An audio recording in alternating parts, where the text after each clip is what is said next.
जय गुरुदेव। आज से हम भर्तृहरि के वैराग्य शतक के बारे में थोड़ा सा जानेंगे। भर्तृहरि नाम के एक राजा हुआ करते थे। उन्होंने 3 शतक रचना की है। पहला है नीति शतक, नीति के बारे में, कैसे लोग रहते हैं, कैसे हमको व्यवहार करना चाहिए, कहाँ पे बात करनी है, कहाँ पे नहीं बात करनी है, ये सब नीति के जो 100 श्लोक का गुच्छ है उसको नीति शतक कहा जाता है। और उसके बाद में उन्होंने लिखा श्रृंगार शतक। श्रृंगार शतक में आता है पूरा श्रृंगार के बारे में, प्यार के बारे में।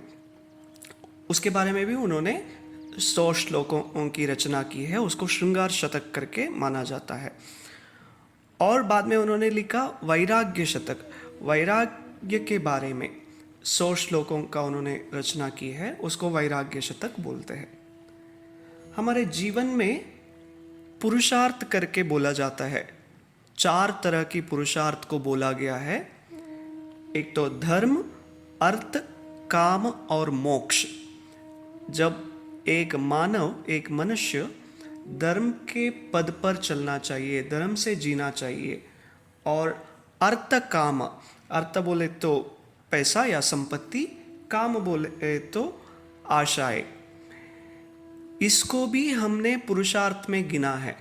हमारा सनातन धर्म की बड़प्पन यही है कि अर्थ काम को निकम्मा कभी नहीं समझा हमने। भगवान कृष्ण ने भी कहता है धर्मा दो भूतेषु कामोस्मि भरतर्षभ। अगर आप कुछ कामना करते हो वो धर्म के विरुद्ध में नहीं है, वो काम स्वयं भगवान ही है करके भगवान कृष्ण गीता में बोलते हैं। तो वैसे ही अर्थ भी, हमारा जीवन को चलाने के लिए संपत्ति चाहिए होती है, उसको हासिल करने में और उसको विनियोग करने में एक धर्म की जो सीमा में वो सब होनी चाहिए करके।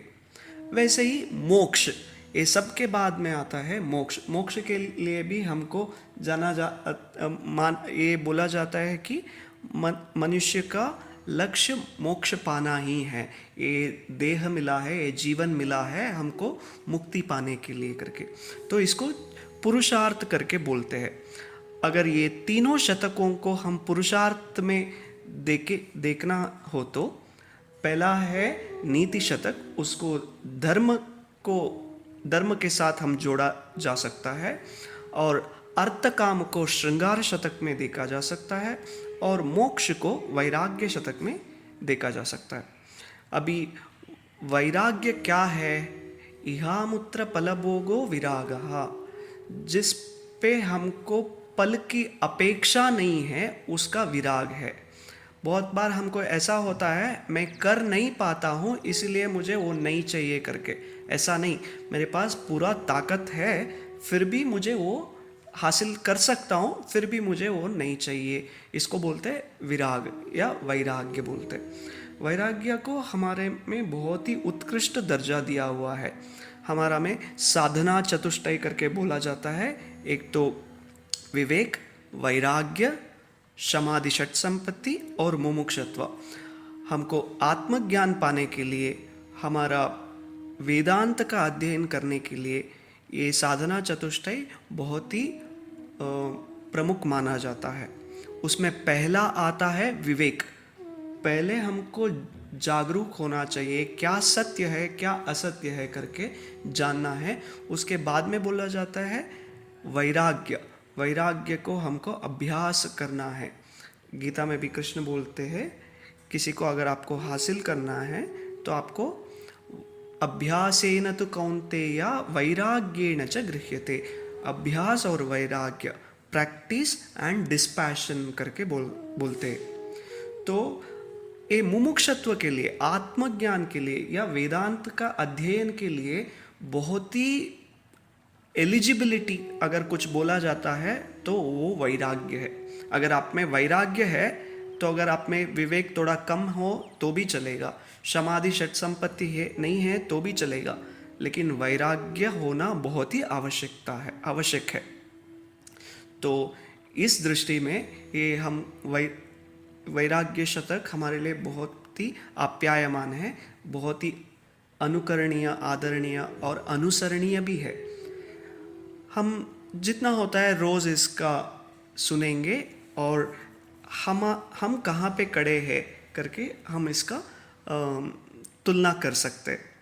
तो इस दृष्टि में हमारे लिए, साधक के लिए वैराग्य शतक तो जैसे दीप जैसा है, अंधेरा में दीप जैसा हमको ये रास्ता दिखाता है।